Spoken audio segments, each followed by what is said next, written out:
how to change high contrast keyboard color on the Samsung Galaxy S25, S25 Plus, Edge, Ultra.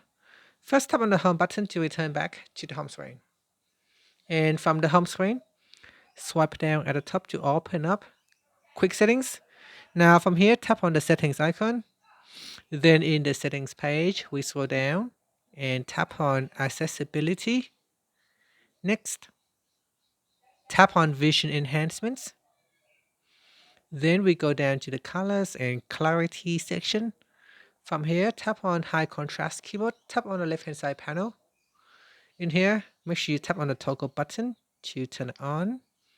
Then there are 4 different options that you can choose. So the first option is black letters on yellow keypad.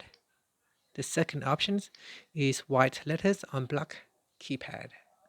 Or you can choose yellow letters on black keypad or white letters on blue keypad.